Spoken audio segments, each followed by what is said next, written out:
Hey guys, welcome back to another video here on Toned In Entertainment, where we love pop culture. Today, it's time for another comic book review. Now this week, we actually have 2 entries into the Dark Knights universe, and I'm going to be reviewing both of these issues in this same video because truthfully, they really do go hand in hand. Now, you're going to want to read Justice League issue number 57 first.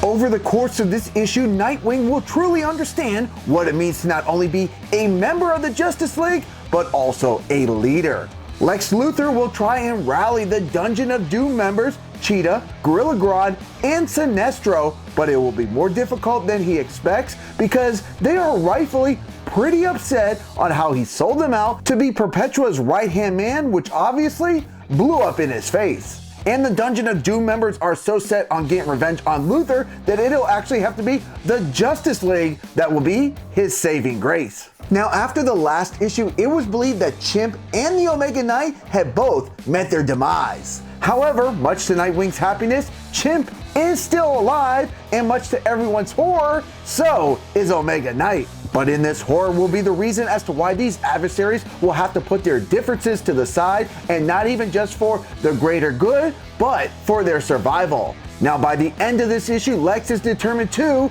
be the man he was. And even after all the craziness that Nightwing has endured, he is confident that no matter the challenge, the Justice League can all be victorious because they inspire each other to do better, to be heroes. Now it's time to pick up with the main story of the Dark Knight's death metal universe with issue number 5. And if I was asked one phrase to describe this issue, well, it's quite the wild ride.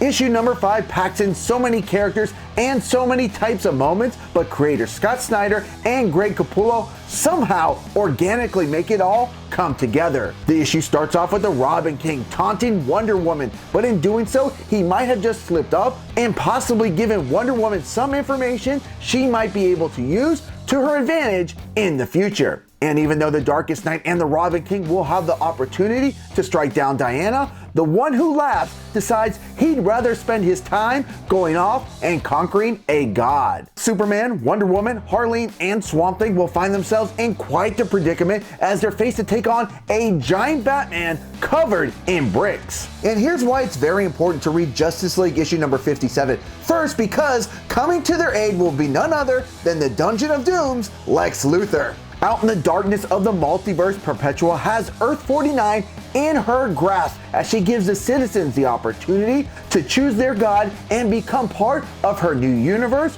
or face death.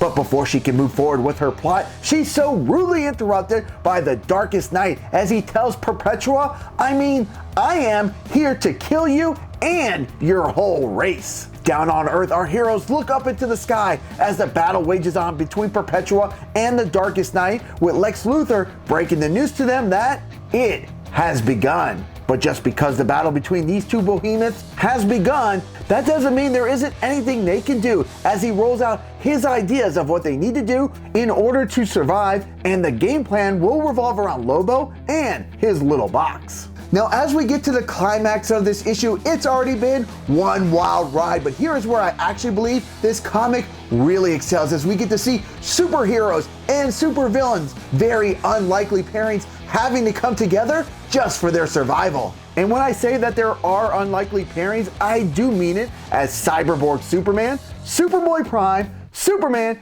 and Bizarro will have to join forces as they will try to destabilize Earth's core, as they believe it will throw the Darkest Knight off balance. And while this might throw the one who laughs off his game, at least temporarily, the repercussions just might be too much for them to handle.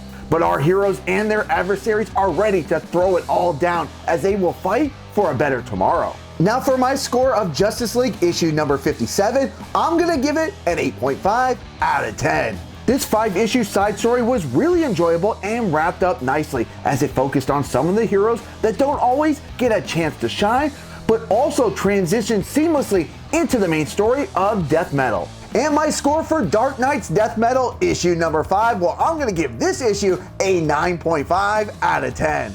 Issue 5 is like getting shot out of a roller coaster at high speed, looping through so many twists and turns, and just when you think it's over, the thrills keep on going. And we're not going to have to wait too long for more thrills, as we have yet another one-shot comic coming into the death metal universe next week with The Multiverse. Who laughs?